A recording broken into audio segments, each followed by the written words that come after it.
The ground shook as another explosion lit up the gray sky. Corporal Han Jiwoo pressed himself against the broken wall, feeling the heat wash over his position. Dust and smoke filled the air, making it hard to breathe. He checked his weapon and looked across the ruined street where the rest of his squad was taking cover. "Contact left. 3 Vrathan soldiers moving through the warehouse," Private Lee Minho shouted into the comm. His voice was tight with fear but steady enough. The kid was learning fast. He had to, out here in no man's land. Jiwoo raised his rifle and spotted the enemy. The Vrathan were tall, covered in gray scales, with eyes that could see in almost any light. They moved fast, their weapons ready. He squeezed the trigger twice. 1 Vrathan fell. The others scattered into cover. "Good shot," Captain Yoon Dobbin said over the comm. She was positioned 50 meters to his right with the rest of the platoon. "All units pull back to the extraction point. Dropships are 2 minutes out." Jiwoo felt relief rush through him. 2 minutes. They could hold for 2 minutes. This mission had gone bad from the start. What was supposed to be a simple reconnaissance turned into a nightmare when Vrathan forces surrounded their position. Now they just needed to get out alive. He grabbed Minho by the shoulder. "Let's move. Stay low and follow me." They ran through the ruins, jumping over rubble and avoiding the holes in the ground. The city had been beautiful once, or so the old map said. Now it was just broken buildings and dead streets. No man's land. Neither side controlled it, and both sides fought over it. The extraction point was a wide plaza, once a marketplace. Now it was just cracked stone and twisted metal. Jiwoo counted heads as soldiers arrived. 12 humans. 8 saurians with their green scales and long necks. 6 Netharii, insect-like creatures with 4 arms. 5 Kolvaks, the big ones with thick armor plates. "Where are the others?" Minho asked. "Didn't make it," a saurian soldier said. His translator made his hissing voice sound flat and cold. 3 died in the ambush. Jiwoo felt his stomach tighten. 3 dead. He didn't even know their names. The coalition mixed different species together in combat units. They said it helped everyone work together. But Jiwoo had learned the truth. The alien species looked after their own first. The sound of engines filled the air. 3 dropships appeared through the smoke, coming down fast. Jiwoo felt hope surge in his chest. Almost there, almost safe. Then everything went wrong. The first dropship touched down and the saurians ran for it. All 8 of them pushed through the door before it fully opened. The second ship landed, and the Netharii rushed inside. The Kolvaks headed for the third ship, their heavy steps shaking the ground. "Wait!" Captain Yoon shouted. "There's room. We need to board." But the ships were already lifting off. Jiwoo ran forward, waving his arms. "We're still here. Come back." The dropships rose into the sky, gaining speed. Through the open door of one ship, Jiwoo saw a saurian looking down at them. Their eyes met for a moment. Then the door closed. "Command, this is Captain Yoon." The captain spoke into her comm, her voice shaking with anger. "The dropships left without us. We have 12 soldiers on the ground. Request immediate extraction." There was a long pause, too long. Finally, a voice came through. Jiwoo recognized it. "Commander Velquin, the saurian in charge of this sector. Captain Yoon, your position is compromised. Enemy forces are closing in. We cannot risk more ships."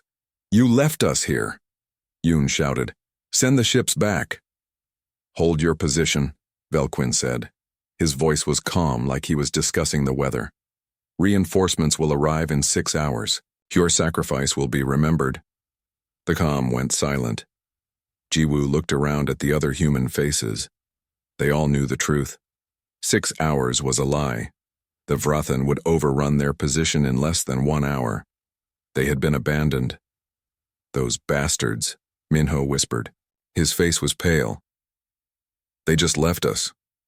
"Quiet," Captain Yoon said. She looked tired, her eyes hard. "Listen up. We're not waiting here to die.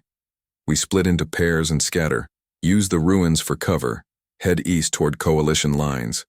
It's 40 kilometers, but it's our only chance." 40 kilometers through enemy territory, one soldier said. "That's impossible."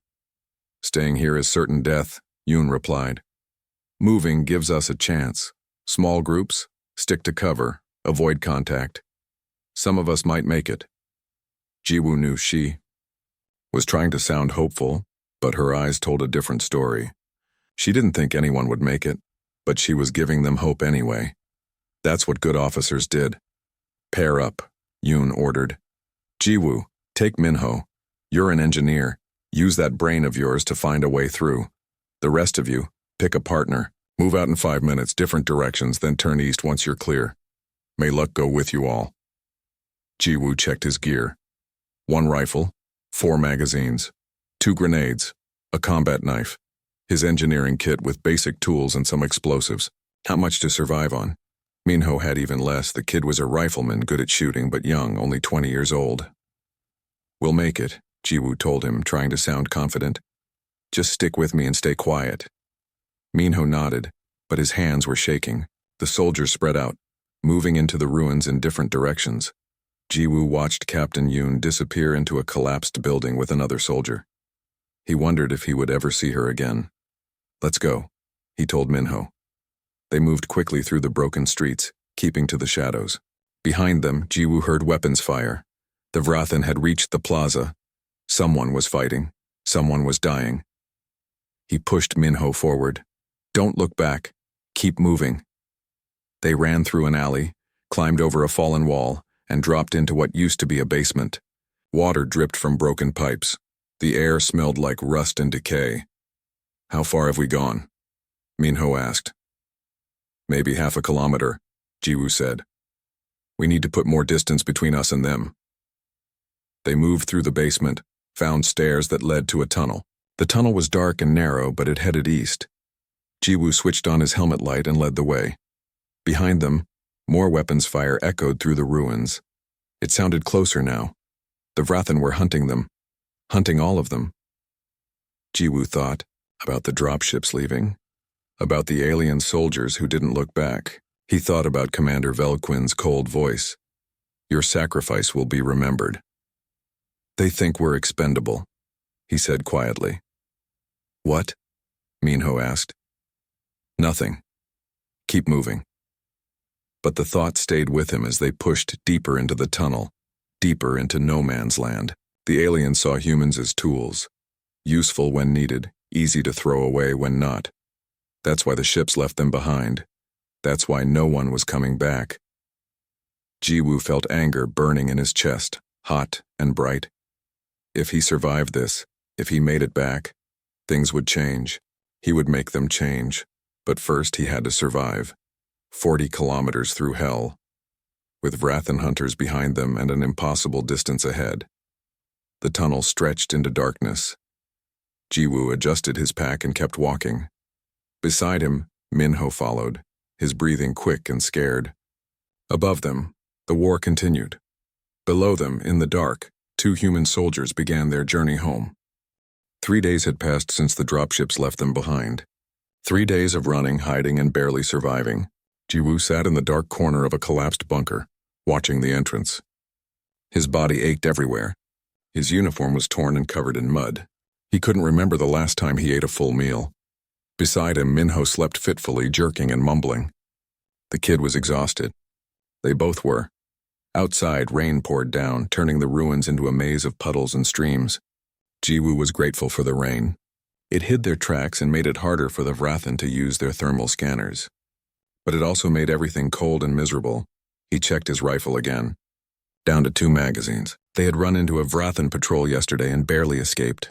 Minho killed one with a lucky shot, but the fight cost them ammunition they couldn't spare. A sound made Jiwoo freeze. Footsteps. Heavy ones. He shook Minho awake and put a finger to his lips. The kid's eyes went wide, but he stayed silent. Through a crack in the wall, Jiwoo saw them. 3 Vrathan soldiers moving through the rain. They were searching, their weapons ready, their heads turning left and right. Looking for survivors. Looking for humans to kill. Jiwoo held his breath. The bunker was well hidden, buried under rubble. If they just kept moving, if they didn't look too close, the Vrathan stopped. One of them pointed at the ground near the bunker entrance. Footprints. Jiwoo cursed silently. The rain hadn't washed them away fast enough. The lead Vrathan growled something in their language. They raised their weapons and moved toward the bunker. When I say run, you run, Jiwoo whispered to Minho. Don't stop, don't look back. What about you? I'll catch up. Get ready. The Vrathan were almost at the entrance. Jiwoo pulled out his last grenade, waiting. His heart hammered in his chest. 3 seconds. 2 seconds. He threw the grenade through the entrance and shouted, "Run!" The explosion was deafening. Jiwoo grabbed Minho and pushed him toward the back of the bunker, where a tunnel led deeper into the ruins. They ran as weapons fire tore through the air behind them. The tunnel was tight and dark. Jiwoo's shoulders scraped against the walls. Behind them, he heard the Vrathan calling to each other, their voices angry and excited. They were coming. The tunnel opened into what looked like an old maintenance area. Pipes lined the walls. Water pooled on the floor. Jiwoo saw light coming from a hole in the ceiling. An exit up there, he said. Climb. Minho went first, struggling up the pile of debris toward the light. Jiwoo followed, his hands slipping on wet metal and concrete. Behind them, the Vrathan entered the tunnel. They burst out into daylight. Rain hit Jiwoo's face. They were in some kind of industrial area, full of broken machinery and empty buildings. He pulled Minho behind a large tank and looked back. The Vrathan emerged from the hole one after another. But something was wrong. There were only 2 of them now. Jiwoo frowned. Where was the third? The answer came from behind. Don't move, human. Jiwoo turned slowly. The third Vrathan stood 10 meters away, his weapon pointed straight at them. He must have gone around cutting off their escape. Smart. Drop weapon, the Vrathan said in broken human language. You die quick. Not slow, Jiwoo's mind raced. His rifle was pointed at the ground. The Vrathan would shoot before he could raise it. They were dead. All of this running, all of this fighting, and it ended here. Then Minho moved. The kid raised his rifle fast, faster than Jiwoo thought possible, and fired. The shot took the Vrathan in the chest. The alien stumbled back, surprised, and fell. Move, Minho shouted. They ran. The other 2 Vrathan came around the tank, firing. Bullets sparked off metal and concrete. Jiwoo and Minho zigzagged between obstacles, using everything for cover. They ran for what felt like hours, but was probably only minutes. Finally, they found shelter in a partially standing building. Jiwoo collapsed against a wall, breathing hard. Minho sat across from him, checking his rifle. Good shot back there, Jiwoo said. I didn't think, Minho replied. I just acted. That's good. Thinking takes too long sometimes. They sat in silence for a while, listening to the rain. Then Minho spoke again. How many of us do you think made it? Jiwoo didn't want to answer, but the kid deserved honesty. I don't know. Maybe some.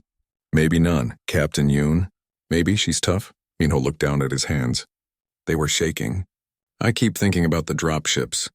About how they just left. Like we meant nothing. We meant something, Jiwoo said. Just not to them. To each other we mean something. Will anyone remember us? If we die out here? Jiwoo was about to answer when he heard something. A sound that didn't belong. He held up his hand for silence and moved to the window. Below them in the ruins something was moving. Something big. Jiwoo used his rifle scope to get a better look and felt his breath catch. It was a crashed ship. A Vrathan ship. He could see the markings on the side, half buried in debris. It hadn't been there 3 days ago. This was recent, Minho, look at this. The kid came to the window. Is that what I think it is? A command shuttle, Jiwoo said, studying the ship. See those markings? That's high rank, officers, so we should check it out. Minho stared at him. Are you crazy? We should go the other way. Far away. Think about it, Jiwoo said. A command shuttle means intelligence. Maps, codes, maybe information about Vrathan positions. That could help us get home. Could help the coalition. Or it could get us killed. We're already dead if we don't do something different, Jiwoo said. The Vrathan have patrols everywhere. They're hunting us. We need an advantage. Minho didn't look convinced, but he nodded. Okay, but if this goes wrong, I'm blaming you in the afterlife. They waited until dark, then made their way down to the crashed shuttle. The ship was tilted at an angle, its front section crumpled from impact. The entry hatch was open, hanging loose. Jiwoo went in first, his rifle ready. The interior was dark and smelled like chemicals and something else. Something dead. He switched on his helmet light. Bodies. 3 Vrathan officers, all dead from the crash. Their uniforms were fancy, covered in medals and rank insignia. One of them wore an ornate helmet, decorated with engravings and metal studs. It was beautiful in a brutal way. High-ranking, Minho whispered. Very high. Jiwoo moved to the shuttle's command console. It was damaged but still had power. He connected his datapad and started downloading files. Maps appeared on his screen. Fleet positions, attack plans. This was better than he hoped, Jiwoo, Minho said nervously. We should hurry.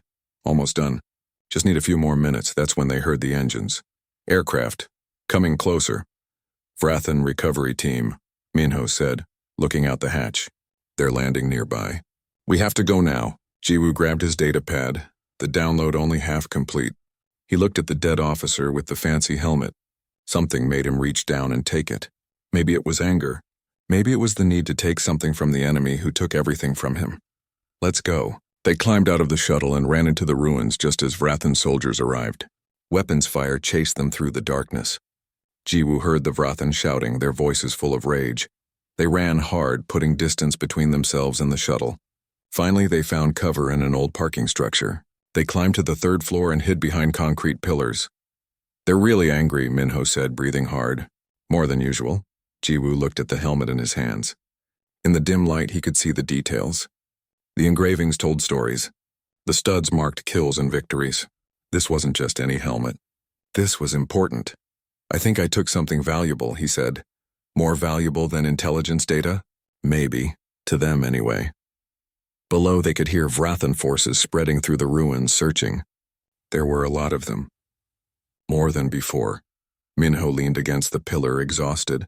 What now? Jiwoo attached the helmet to his pack and checked the datapad. The partial download was there. Not complete, but useful. Very useful. If they could get it back to coalition lines. Now we keep moving east, he said. We still have a long way to go. Jiwoo? Yeah, thanks. For not leaving me behind. Jiwoo looked at the kid. Minho was scared, exhausted, probably wouldn't survive the week. But he was still here, still fighting. Humans don't abandon each other, Jiwoo said. Remember that. They rested for an hour, then moved out into the night. Behind them, the Vrathan searched the ruins with desperate intensity. Ahead of them, 40 kilometers of enemy territory stretched into the darkness. But now Jiwoo had something. Intelligence that could save lives. A helmet that meant something to the enemy. And most importantly, a reason to survive. He would make it back. He had to. Not just for himself, but for everyone who died believing they would be rescued. For everyone the coalition threw away. He would make it back and he would make them pay. Day 6 in no man's land and everything hurt. Jiwoo's feet were covered in blisters. His ribs ached where he fell 2 days ago. A cut on his arm was infected, making his skin hot and tight. But he kept moving. Beside him, Minho was worse. The kid had a fever. His face was pale and sweaty. He stumbled more than he walked. They were running out of medical supplies, out of food, out of time. How much further? Minho asked, his voice weak. Jiwoo checked his cracked datapad. 20 kilometers. Maybe less. Feels like 1,000. They were hiding in a drainage tunnel, waiting for a Vrathan patrol to pass overhead. The enemy was everywhere now. The patrols had doubled in the last 2 days. Jiwoo knew why. The helmet. They wanted it back badly. He looked at the ornate piece of armor attached to his pack. It seemed to glow even in the dim light.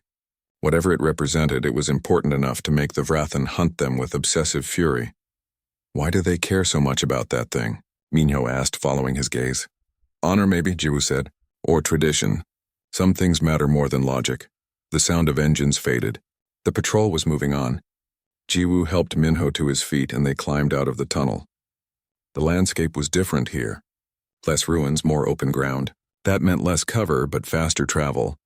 They moved through what used to be farmland. Fields of dead plants stretched in every direction.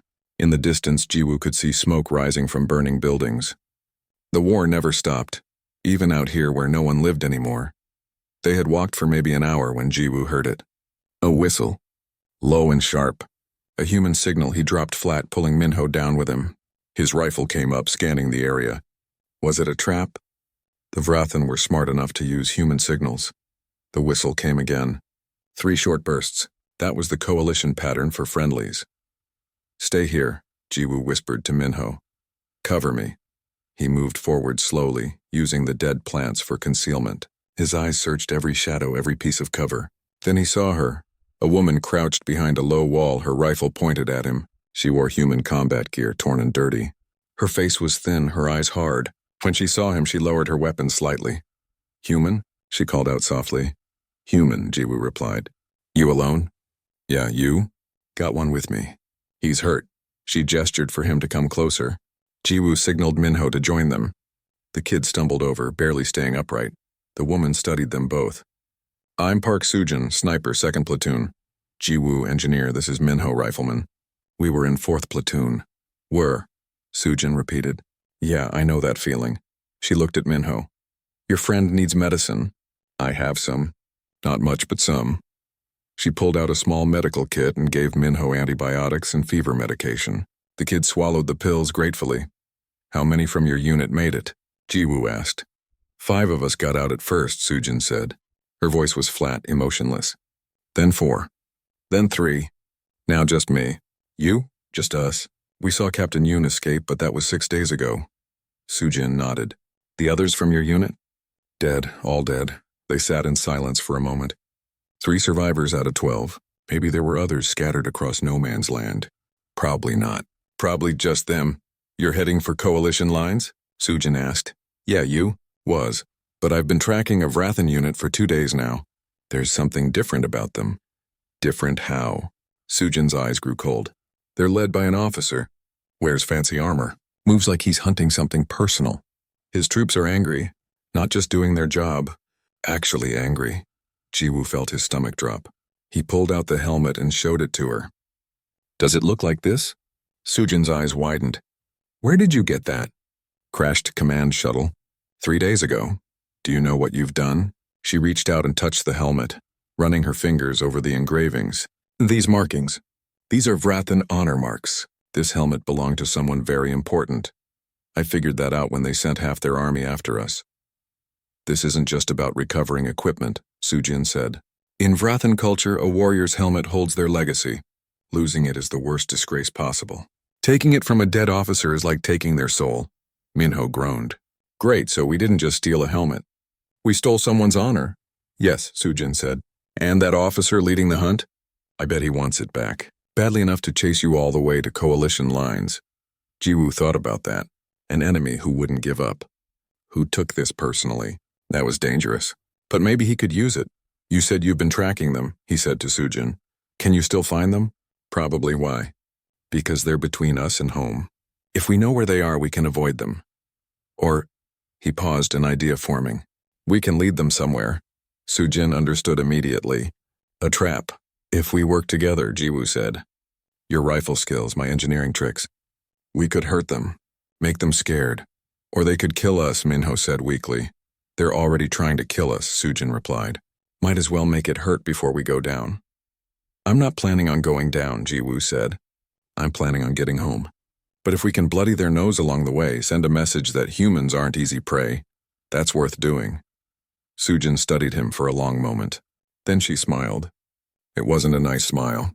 I like the way you think. I've killed 8 Vrathan in 6 days. Let's make it more." They moved together after that. 3 humans against an entire sector of Vrathan forces. It should have been suicide. Maybe it was.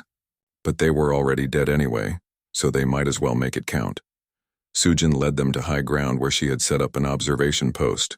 From there, they could see Vrathan patrols moving through the valleys below. She pointed out patterns, schedules, weak points. "They're organized," she said, "but predictable. They use the same routes, same timing. They think they're the hunters, so they get careless." Jiwoo studied the terrain with an engineer's eye. He saw opportunities. "That ravine there, it's a natural choke point.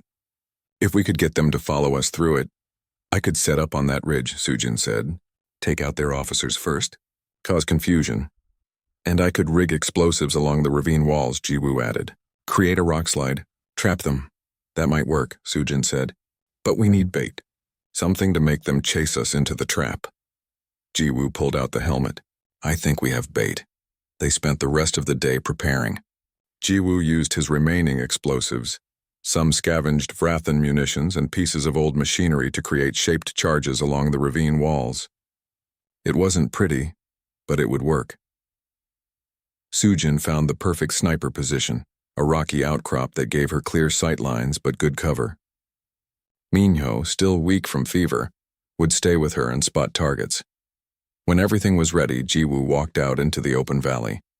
He placed the helmet on a rock where it could be easily seen. Then he waited. It didn't take long. Vrathan scouts spotted him within minutes. They called for backup. Soon, more soldiers arrived. Then vehicles. Then the officer that Sujin had described, wearing elaborate armor that marked him as someone important. The officer stared at Jiwoo across the distance. Even from far away, Jiwoo could feel the hatred in that gaze. This was personal for the Vrathan. Very personal. Jiwoo picked up the helmet, held it high for a moment, then turned and ran into the ravine. The Vrathan came after him like an avalanche. Soldiers, vehicles, all of them pouring into the narrow valley. They were so focused on catching him, on retrieving the helmet, that they didn't see the trap. Jiwoo ran hard, his lungs burning. Behind him, the Vrathan gained ground. They were faster than him, stronger. But he didn't need to win a race. He just needed to reach the marker, there, a white rock. Jiwoo passed it and kept running. He heard Sujin's rifle crack once, twice. Vrathan officers fell. The enemy force stumbled in confusion. Then Jiwoo triggered the charges. The explosions were massive. Rock and debris cascaded down the ravine walls, crushing vehicles and burying soldiers. The sound was deafening. Dust filled the air so thick Jiwoo couldn't see. He stumbled out the far end of the ravine and collapsed. His ears rang. Everything hurt. But he was alive. Sujin and Minho appeared beside him. That was insane, Minho said. Did it work? Jiwoo asked. Sujin looked back at the ravine, now half filled with rubble. Oh, it worked. I count at least 20 dead. Maybe more under the rocks. They didn't celebrate. There was nothing to celebrate. They were still trapped, still being hunted. But for the first time since the dropships left, Jiwoo felt something other than despair. He felt dangerous. Let's keep moving, he said. We've got a long way to go. They traveled through the night, putting distance between themselves and the massacre. Behind them, Vrathan forces were in chaos, trying to recover their dead and wounded. But Jiwoo knew they would reorganize. They would come again. As the sun rose on day 7, they found shelter in an old factory. Minho immediately fell asleep. Sujin took first watch while Jiwoo cleaned his weapons. That helmet, Sujin said quietly. Are you going to keep doing this? Using it as bait? Until we're home, Jiwoo replied. Or until they kill us. Whichever comes first. They're going to come harder now. You embarrass them? Good. I want them angry. I want them so focused on us that they forget about everything else. Why? Jiwoo looked at her. Because I need them to remember. When we get back, if we get back, I need the Vrathan to remember that humans don't break easy, that leaving us behind was a mistake, that we're not expendable. The explosion lit up the night sky. Jiwoo watched from a kilometer away as the Vrathan ammunition depot burned. Flames reached high into the darkness and smaller explosions popped like fireworks as stored munitions cooked off. That's the third one this week, Sujin said beside him. She was smiling, something Jiwoo rarely saw. Fourth if you count the supply convoy, Minho added. The kid was doing better now, the fever finally broken. He looked thin and tired, but his eyes were clear. Jiwoo felt satisfaction watching the depot burn. 9 days since the abandonment. 9 days of running, hiding, and fighting. But in the last 3 days they had stopped just surviving. They had started hitting back. It started simple.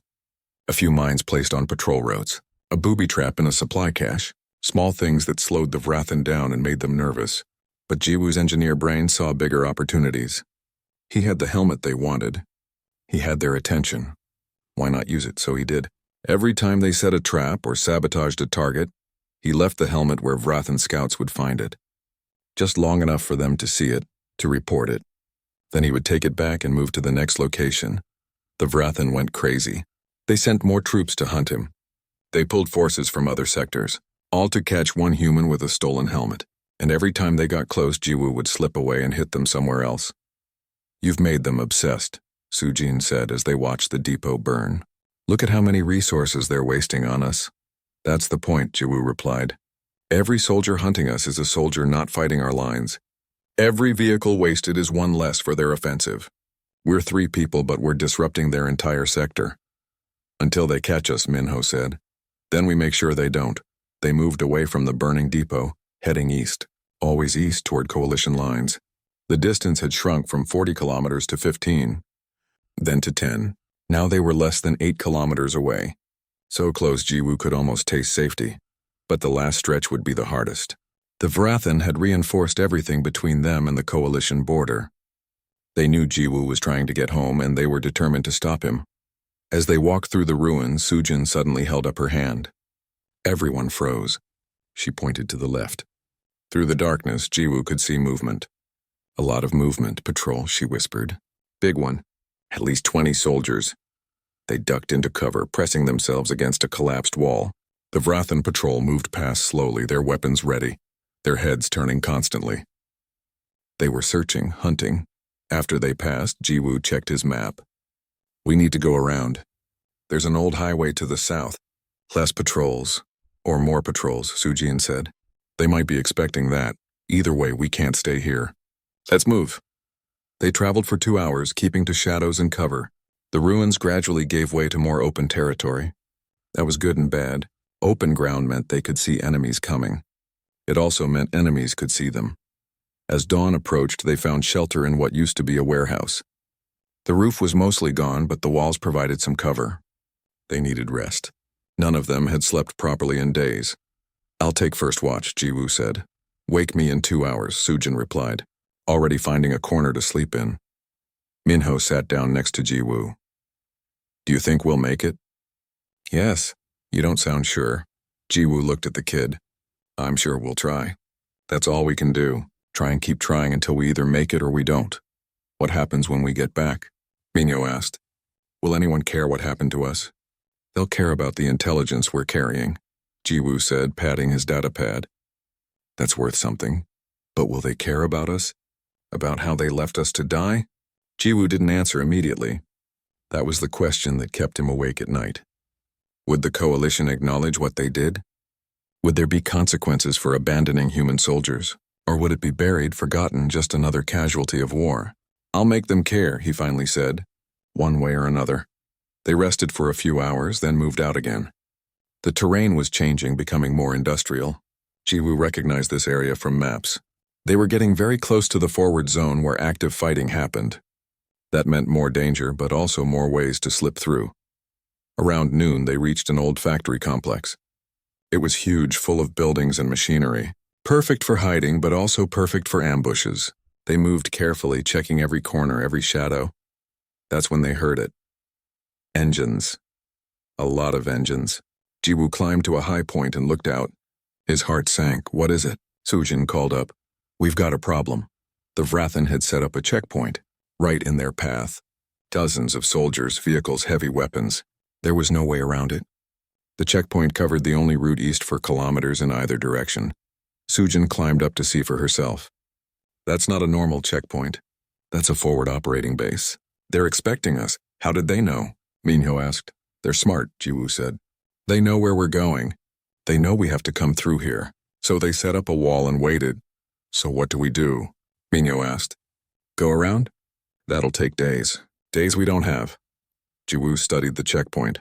He counted soldiers, weapons, vehicles. The odds were impossible. 3 exhausted humans against a fortified position with 50 or more Vrathan soldiers. It was suicide, but then he saw something. A pattern in how they were deployed. A gap in their defenses.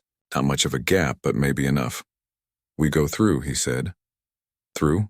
Sujin stared at him. That's crazy. Everything we've done is crazy. Why stop now?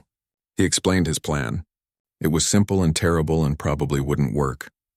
But it was all they had. Sujin and Minho listened, their faces showing what they thought of the idea.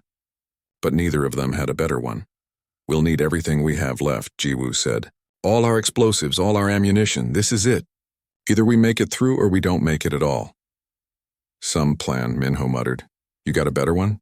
No, that's what worries me. They spent the afternoon preparing. Jiwoo used their remaining explosives to create improvised charges and mines. Sujin found a position with a sightline to the checkpoint. Minho gathered anything that could burn or explode. When night fell, they were ready. Jiwoo checked his gear one last time. The helmet was strapped securely to his pack. The datapad with Vrathan intelligence was in a waterproof case. His rifle had 1 full magazine left. That was it. No more supplies, no more tricks. This was their last roll of the dice. Ready? He asked. Sujin nodded. Minho looked terrified but nodded too. For what it's worth, Sujin said, you're the craziest person I've ever met. I'll take that as a compliment. Jiwoo moved into position. He could see the checkpoint clearly now.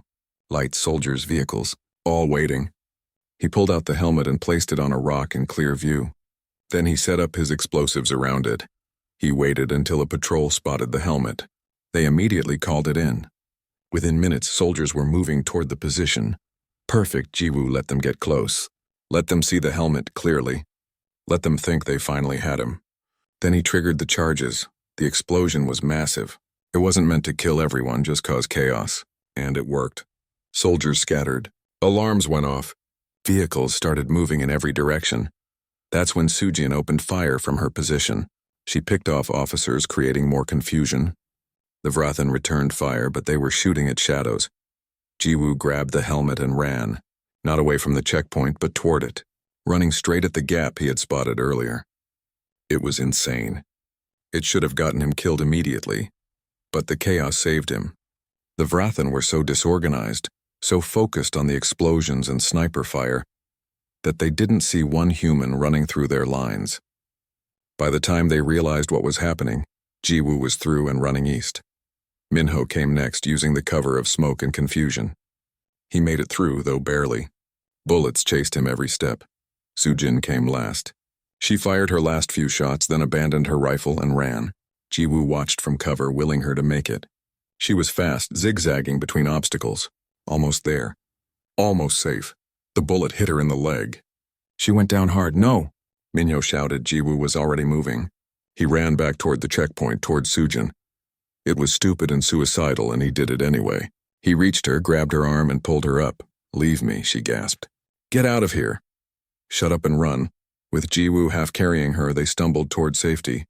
Bullets filled the air around them. Jiwoo felt something hot graze his shoulder. Minho was ahead, providing covering fire with his last ammunition. They made it over a rise and collapsed on the other side. Behind them, the checkpoint was in chaos. Soldiers were running everywhere, trying to organize, trying to pursue. We need to move, Jiwoo said. Can you walk? Sujin tried to stand and fell. My leg. I can't. Jiwoo looked at Minho. The kid understood. They couldn't carry her and escape. The Vrathan would catch them in minutes. You have to leave me, Sujin said. Blood was soaking through her pants. I'll hold them off. Buy you time. No, Jiwoo said. Don't be stupid. You're so close. Don't waste it. I said no. We don't leave people behind. That's what makes us different from them. He pulled her up again. Minho, help me. We carry her together. They moved as fast as they could with Sujin between them. It was slow. Jiwoo woke up in a medical bed. Clean sheets. Soft pillow. The smell of antiseptic. For a moment he didn't know where he was. Then memory came flooding back. The checkpoint. The fight. The border. He sat up too quickly and pain shot through his body. A nurse appeared immediately, pressing him back down gently. Easy, she said in Korean. You've been out for 3 days. Your body needs rest. The others, Jiwoo said. Minho, Sujin, both alive. Private Lee is 2 rooms down. Park Sujin is in surgery, but she'll keep her leg. You all made it. Relief washed over him so powerfully he felt dizzy. They survived. All 3 of them actually survived. Over the next few hours, Jiwoo learned what happened while he was unconscious. The intelligence he carried caused a massive response. The data pad showed Vrathan offensive plans that would have killed thousands of Coalition soldiers. His information allowed the Coalition to prepare defenses and even launch a counterattack. The helmet also created a storm. Military intelligence confirmed it belonged to Commander Brenath, one of the highest-ranking Vrathan officers in the sector. His death in the shuttle crash was valuable intelligence by itself. The helmet's recovery was both symbolic and tactical, but the biggest reaction came from something Jiwoo didn't expect. The story of the abandoned soldiers. A Coalition medic had recorded his arrival at the border. The video showed Jiwoo covered in blood and dirt, carrying the Vrathan helmet and fighting Vrathan soldiers hand-to-hand while his wounded companion escaped. The video spread through human military channels, then to civilian networks. People were furious. 12 human soldiers abandoned by Coalition forces. Only 3 survived after 12 days behind enemy lines. The headlines called it a betrayal. Politicians demanded answers. Protests erupted on human worlds. You've become famous. said a visitor on his fourth day recovering. General Kim Young-ho, one of the highest-ranking human officers in the coalition military. He was old, his face lined with experience. I don't want to be famous, Jiwoo said. I just want justice for those who didn't make it. You'll get it. The investigation has already started. Commander Velquin is suspended pending inquiry. The other species commanders who ordered those ships to leave are being questioned. Will anything actually change? General Kim sat down. That depends on you. The Coalition Council wants to give you a medal. Honor your service, then quietly move on. But you can make this bigger. You can force real change. How? Testimony. At a formal tribunal. Tell everyone what happened. Make them see. 3 days later, Jiwoo was released from medical care. His first visit was to see Minho. The kid looked better with some weight back and color in his face. They didn't talk much. Words weren't needed. They had survived together, and that bond ran deeper than language. Sujin was still recovering from surgery. She would walk again, the doctors said, but it would take time. When Jiwoo visited, she grabbed his hand. Thank you for not leaving me, she said. That's what humans do. We don't abandon our own. Make them remember that. Make them understand. The tribunal was held in a large chamber filled with coalition officials, military leaders, and observers from a dozen species. Jiwoo wore his dress uniform, his chest still bandaged under the fabric. The helmet sat on a table in front of him, polished and gleaming.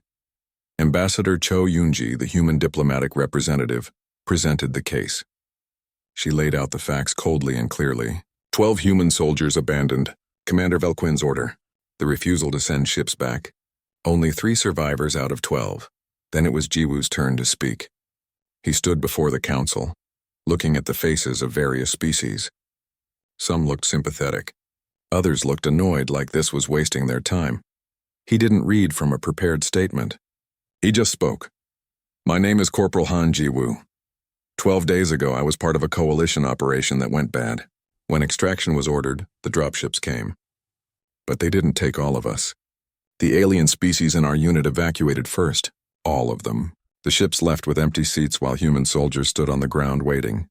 He paused, letting that sink in. Commander Velquin told us reinforcements would arrive in 6 hours. Everyone knew that was a lie. 6 hours was death, so we ran. We scattered into no man's land and tried to survive. Out of 12 humans, 11 died. I remember all their names. He spoke each name clearly. Private Lee Minho's fallen comrades. Captain Yoon Dabin, who died covering another soldier's escape. Park Sujin's unit members who didn't make it. Every single one. They died believing they were part of something bigger. Part of the coalition. Partners with other species fighting a common enemy. But when it mattered, when they needed help, they were left behind. Because we're human. Because we're new. Because we're seen as expendable. That's not, Commander Velquin started to say, but the council leader silenced him. I spent 12 days behind enemy lines, Jiwoo continued. I fought Vrathan soldiers. I sabotaged their operations. I recovered intelligence that saved thousands of lives. I did it with 2 other humans, both wounded, both exhausted. We did it without support, without backup, without hope. We did it because that's what humans do. We survive, we adapt, we fight. He picked up the helmet. This belonged to Commander Brennath, high-ranking Vrathan officer. I took it from his crashed shuttle. Not because I wanted a trophy, but because I was angry. Angry that we were thrown away. Angry that our lives meant so little. So I took something that meant everything to them. I used it as bait. I made them chase me. I made them waste resources hunting one human with a stolen helmet. You endangered the mission, Velquin said. I completed the mission. Jiwoo's voice rose. I recovered intelligence that exposed their offensive. I disrupted their entire sector. 3 humans did more damage in 12 days than your entire platoon did in a month. And we did it while you sat safely behind your lines thinking we were dead. The chamber was silent. Every eye was on him. You want to know what I learned out there? I learned that humans don't need the coalition to survive. We survived on our own for millennia before you found us. We'll survive for millennia after. But we chose to join. We chose to fight beside you. That choice was based on trust, on partnership, on the belief that we were equals. He placed the helmet down. That trust is broken. You proved that when you left us to die. So now you have a choice. You can make excuses. You can bury this. You can pretend it was a difficult tactical decision. Or you can admit the truth. You abandoned us because you see us as less. As tools, as expendable. What do you want? The council leader asked. It was the first time she had spoken directly to him. I want what Park Sujin said before she was shot. I want you to see us. Really see us. Not as primitive newcomers. Not as convenient soldiers, but as equals. I want protocols changed so this never happens again. I want human command authority over human units. I want accountability for those who left us behind. And if we refuse? Jiwoo looked at her steadily. Then humans will remember. Every human in the coalition military will know that when things got hard, you abandoned us. How well do you think your mixed units will function after that? How well do you think humans will fight for a coalition that doesn't fight for them? The tribunal took 2 days to reach a decision. In that time, Jiwoo stayed in his quarters resting and recovering. Minyo visited often. They played cards and talked about small things. Never about what happened. That would come later, maybe. Or maybe never. On the 3rd day, he was called back to the chamber. The room was packed. Every seat filled. Cameras recording. This was history being made. The council leader spoke. After reviewing all evidence and testimony, this tribunal has reached several conclusions. First, the evacuation procedure followed during the operation in question was inadequate and showed clear bias. Second, Commander Velquin exercised poor judgment and failed in his duty to all soldiers under his command. Third, current coalition protocols for mixed species units contain dangerous gaps that put human personnel at disproportionate risk. She paused, looking directly at Jiwoo. Therefore, the following changes are being implemented immediately. No unit may be evacuated without exhausting all extraction options for all species. Mixed units will have proportional command representation from all species present. Human military leadership will have final authority over human majority units, and an independent review board will be established to investigate any future incidents of suspected species-based discrimination. It wasn't everything, but it was something. It was change. Additionally, Corporal Han Jiwoo, you are hereby awarded the Star of Valor, the Coalition's highest honor for exceptional courage and service. You are the first human to receive this recognition. The chamber erupted in applause. Not from everyone. Some of the alien representatives looked angry, but many others were clapping, acknowledging what he had done. That evening, something unexpected happened. A message arrived from Vrathan space. It was formal, transmitted through official diplomatic channels. The Vrathan requested a meeting to discuss the return of Commander Brenath's helmet. They're offering a formal exchange, Ambassador Cho explained. It's a big deal in their culture. They're acknowledging you as a warrior of equal standing. Will you go? General Kim asked.